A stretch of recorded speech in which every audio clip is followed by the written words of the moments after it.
Hello everyone and welcome back to SpongeBob Truth or Square. This time we're going to buy our very first health upgrade. We've had 2 pairs of pants for a while now, it's time to change that. This extra pair of pants is actually going to come in very handy for the next level, which is actually quite combat heavy. We're also going to switch to our Mermaid Man and Barnacle Boy outfit,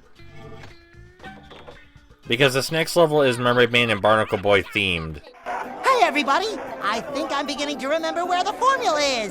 It's in Bikini Bottom somewhere. Oh, I'm still too sad to remember anything. I need more happy. Remember when we helped Mermaid Man and Barnacle Boy come out of retirement?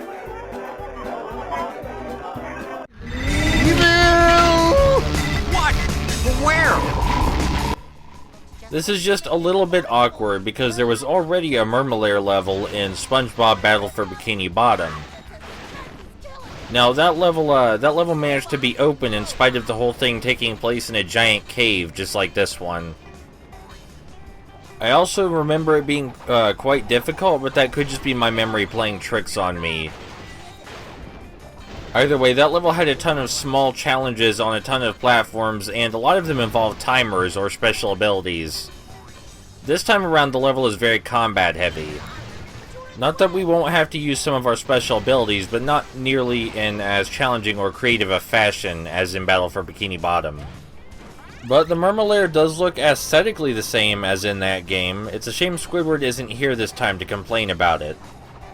I'm sure you noticed back when we were upgrading SpongeBob and his pineapple that we bought 2 pairs of pants instead of 1. This means that no encounter is going to be able to touch us anymore. That may not sound very important since none of the battles thus far have exactly been difficult, but there are a few specific fights in this level that would have been hard if we didn't buy those upgrades. Hey, you there? Are you the paper boy? Why don't we ever get to the funny? Mermaid Man and Barnacle Boy will occasionally say things like that over the speaker system, but it is very difficult to hear them properly. Almost as difficult as Dr. Eggman's quips in Sonic Colors. Up ahead we can see a creepy silhouette of Barnacle Boy, not sure what that's about. It's clearly not the real Barnacle Boy unless he's having some very severe muscle issues right now. Ones that are just kind of causing him to twitch back and forth. It's really grotesque. So let's ignore that. You might notice Plankton is floating around my head. Sometimes Plankton appears even if you don't have the second Wii remote activated. And I don't know what causes this, but he's going to be here during the entire video.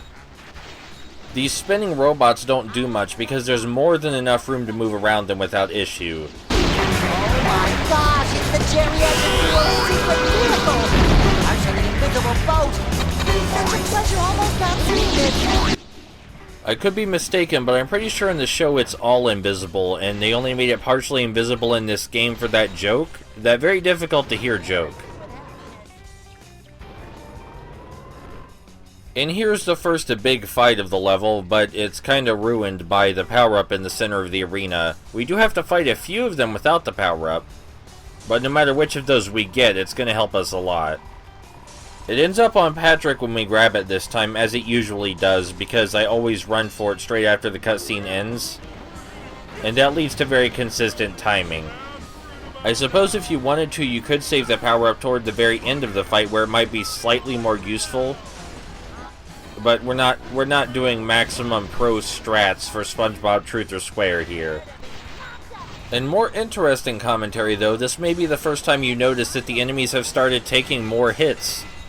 Yes, they consistently take more damage as the game goes on. This doesn't actually make the fights any harder though. The amount of enemies is the biggest factor in determining how difficult fights are. Not even the enemy type matters too much.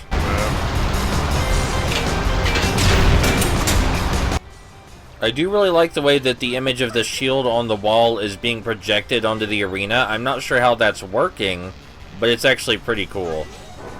It makes the place slightly more interesting to look at. Not that the graphics in this game are bad, but this level in particular has a lot of gray metal, so things like that shield and those blue pipes on the wall, they help out.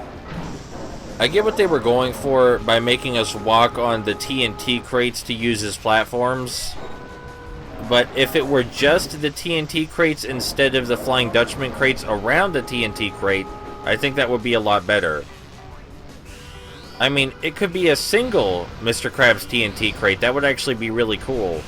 Since the platforming in this game is absolutely perfect, and there are no control issues, you could totally pull that off. It just seems really awkward to have all those harmless crates around the one they actually expect you to step on. It may make more sense if you had to actually worry about where SpongeBob lands, but the controls in this are so responsive and intentionally free of any lag or floatiness. I would use this game as an example of controls being too perfect and ruining the platforming, but there's never any harrowing platforming, so it's hard to judge. That timer was a piece of cake, though this level does contain the only timer that you actually need to worry about. Stepping on those orange platforms makes them fall down, and we can cause the enemies to walk into the holes that are created by them. You're probably not supposed to do that, but it's a cool way to solve your problem without hitting anything. You can pretty much negate the effect of these conveyor belts by constantly hopping. They don't move fast enough to ruin your jump arc or anything like that, and even if they did move that fast, you could readjust yourself no problem. Right here, you saw me leading the enemies into the pit, as I talked about. It's a shame that's the only place we can do that. I'm bursting with happiness. This is kind of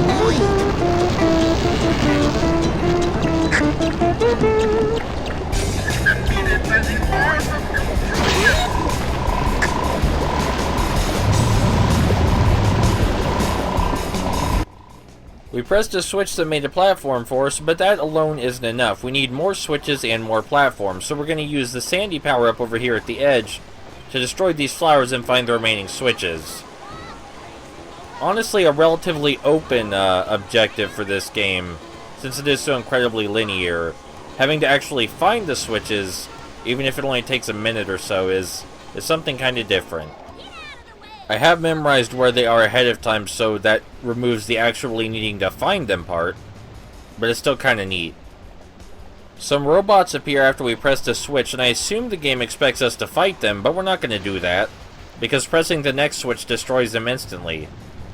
I like that the blue pipes we've been seeing so far actually dump water out into this room. It's kind of easy to ignore those details because of the way the game works in general, but they're still there, and I'm drawing attention to them for you. In this hallway, the only interesting thing are the superhero costumes over here from that one SpongeBob episode with Evil. This next room has design that I actually approve of because it can be kind of difficult. Not that any of the design in this game is, you know, offensive, but it would be nice to call some of it outstanding or interesting. But I think I can actually at least call this room interesting. We need the Buff SpongeBob power-up in combination with the gum wad in order to break these stone these stone crates shaped like Squidward. Now, using the two power-ups together like that is kind of neat, but if we get hit right here, we lose the Buff SpongeBob power-up and have to go back and get it. Unfortunately for the game, I cheesed that, so the only challenge available in this room just kind of left, because I completely cheesed it. But if you can cheese something in a video game, I'm probably going to do that. Unless cheesing it would involve removing interactivity completely from the equation, then not so much. It's not really as fun if you're not actively making it happen. I hope I'm not standing too close to the blue and red communication. Otherwise, I might not make anything like peanut butter tooth knuckle. As someone who is confused very often, I would have to disagree with what SpongeBob thinks confusion sounds like. Maybe it's a placebo effect. Like he thinks the orb is making him dumber, so he just starts acting dumber. The gimmick for this next room is pretty interesting, even though it's lacking in actual design. After we open up this wheel to spin, we're going to use SpongeBob's spin attack to spin it, as always, and it will move the platform we're on. Sometimes the wheel will stop spinning for a second and we need to reactivate it, but this doesn't happen if you're using normal SpongeBob instead of Buff SpongeBob. I don't know if this is just because normal SpongeBob spins faster or spins for a less lengthy period of time before he's allowed to restart. But it doesn't really matter, because you just mash the A button either way. It's an inventive way to cross the room at least, and it works with a mechanical themed level like the Mermalair. This wouldn't seem too out of place in one of the earlier SpongeBob games, even though it would be more difficult or have more depth to it in some way. Part of me really does wonder whether it was all budget and time constraints that caused the design to be so much more simple for this game, or if they ran out of ideas. I suppose that's not entirely fair. Those are the two prevailing theories in my head, but it could just be that neither of those were the case, and this was just the design they chose. I'm so happy I could hug a jellyfish. Oh! The evil mermaid! Luckily, he's been frozen in tartar sauce and turned to his form. And this world is a safer place, thanks to Mermaid Man and Barnacle Boy. Oh wait, it's just a shrimp. I appreciate the effort that must have gone into making wordier jokes with bigger payoff, but you should be able to hear them so that way you can comprehend what's being said. For example, I had no idea that SpongeBob even acknowledged that was a shrimp when I was playing this game. So instead I had thought that Heavy Iron Studios completely forgot what Man Ray looked like somehow. Anyway, this room has 2 timers, and both of them are challenging if you don't jump around corners like I'm doing. These are actually the first challenging timers in the game, and I can't remember if they're the only ones, but they're the ones that stick out. You do actually have to keep moving forward, and there's no time to goof around, unlike usually. And these timers lead us directly to the final battle of the level. We just have to eliminate 15 robots. More than 15 will spawn, but not all at once.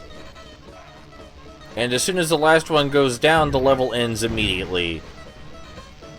Not a very bad level. You do have to pay more attention than in all of the previous ones, so there's that. But none of the levels in this game are very bad, just average. I know people have issues playing levels that are reminiscent of better levels from previous games in a series. That's not an issue for me, but if it is for you, this level might have been difficult to play through. Good thing I'm doing it for you. Tartar sauce! Twister to category 5. This is it.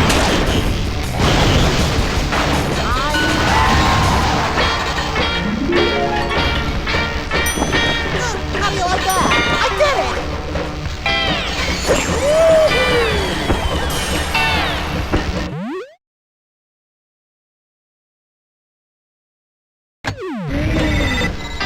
Mermaid Man! Barnacle Boy! I knew it was you! Don't you recognize me? I'm that Sponge Kid. Although I'm not wearing my super skippies right now. But it's me, alright. Who is this joker? I can't see too good. We don't need any cookies, little girl. Now shove off.